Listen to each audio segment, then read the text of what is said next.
Hello hi ସାଙ୍ଗମାନେ, ନମସ୍କାର, ଜୟ ଜଗନ୍ନାଥ।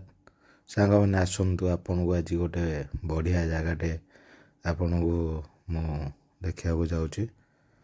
ପ୍ରାୟତଃ ବହୁତ ଜଣ ଜାଣିନଥିବେ ଏଇ ଜାଗାଟିକି, କାହିଁକିନା ଏଇଟା ନରାଜର ଗୋଟେ ହିଡ଼େନ୍ ପ୍ଲେସ୍।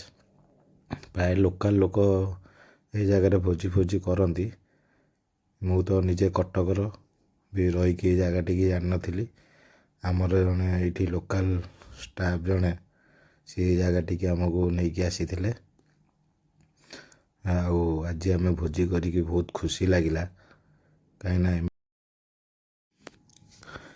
କାହିଁକିନା ଭାଇମାନେ, ଏମିତି କଟକରେ ଏମିତି ଜାଗା ମିଳିବା ଭାରି କଷ୍ଟକର। ଆଉ ଏମିତି ଜାଗା ତ ମୁଁ ଦେଖିନଥିଲି, ଫାର୍ଷ୍ଟ ଟାଇମ୍ ଆଜି ଆସିଲି। ଆଉ ଦେଖନ୍ତୁ ଆପଣ, ଆଜି ଆକାଶର ବି ଭିୟୁଟା ବି ଆଜି ଅଲଗା ପ୍ରକାର ଥିଲା। ଏଇଟା ଭାଇ ଆମର ଏଣ୍ଟ୍ରି, ଫାର୍ଷ୍ଟ ଯେତେବେଳେ ଆପଣ ଏଣ୍ଟ୍ରି କରିବେ ଏଇ ଗଡ଼ାଣି ଦେଇକି ଗଡ଼ିବାକୁ ପଡ଼ିବ। ବହୁତ ଭଲ ଜାଗା, କିଛି ଅସୁବିଧା ନାହିଁ। ଥରେ ଆସନ୍ତୁ, ଆସିଲା ବେଳେ ପାଣି ଫାଣି ବ୍ୟବସ୍ଥା ମାନେ ଧୁଆଧୁଇ କରିବା ପାଇଁ ସୁବିଧା ଅଛି। କିନ୍ତୁ ହେଲେ ଖାଇବା ପାଇଁ, ରୋଷେଇ କରିବା ପାଇଁ ସାଙ୍ଗରେ ପାଣି ନେଇକି ଆସିଥାନ୍ତୁ। ପାଣିର ଖାଲି ତକଲିଫ ଅଛି, ନହେଲେ ଆଉ ସବୁ ସୁବିଧା ସବୁ ବଢ଼ିଆ। ଥରେ ଏଇ ଜାଗାକୁ ଆସନ୍ତୁ, ଭୋଜି କରିକି ଯାଆନ୍ତୁ।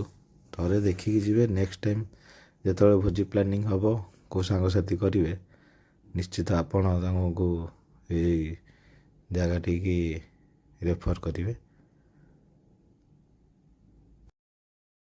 ଏଠି ଫ୍ୟାମିଲି ବି ଆସିକି ଭୋଜି କରିକି ଯାଉଛନ୍ତି।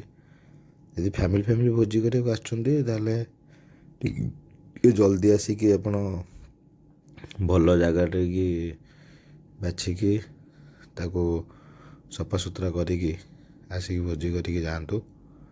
ବହୁତ ଜାଗା ଅଛି। ଆମେ କିନ୍ତୁ ପୁରା ଲାଷ୍ଟକୁ ଯାଇକି ଭୋଜି କରିଥିଲୁ। ଏଇପଟେ ବି ଆପଣ ସିଦ୍ଧେଶ୍ୱର ଠିକ୍ ବ୍ୟାକ୍ ସାଇଡ଼୍ରେ, ଆମର ଯେଉଁଠି ଭୋଜି କରୁଥିଲୁ ଠିକ୍ ବ୍ୟାକ୍ ସାଇଡ଼୍ରେ ସିଦ୍ଧେଶ୍ୱର ମନ୍ଦିର, ତା ବ୍ୟାକ୍ ସାଇଡ଼୍ରେ ଆପଣ ବି ଚାହିଁଲେ ବି ପାହାଚ ଯାଇକି ମହାଦେବଙ୍କୁ ଦର୍ଶନ କରିପାରିବେ। ସିଦ୍ଧେଶ୍ୱର ମହାଦେବଙ୍କୁ ପାହାଡ଼ ଚଢ଼ିକି ଯିବାକୁ ପଡ଼ିବ। ବାଟ ଅଛି, ଲୋକାଲ୍ ଲୋକଙ୍କୁ ପଚାରିଲେ ବି କହିଦେବେ। ଆପଣ ଥରେ ଆସିକି ବୁଲିକି ଯାଆନ୍ତୁ। ବି ଫଟୋ ଉଠାଇବା ପାଇଁ ବି ଆପଣ ଆସିପାରିବେ।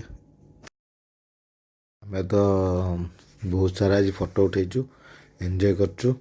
ଯଦି ଭିଡ଼ିଓଟି ଭଲ ଲାଗିଥାଏ ଆପଣଙ୍କୁ, ଲାଇକ୍ କରନ୍ତୁ, କମେଣ୍ଟ କରନ୍ତୁ। ଯଦି ଖରାପ ଲାଗିଛି କମେଣ୍ଟ କରନ୍ତୁ, ଯଦି ଭଲ ଲାଗି ସେୟାର କରନ୍ତୁ।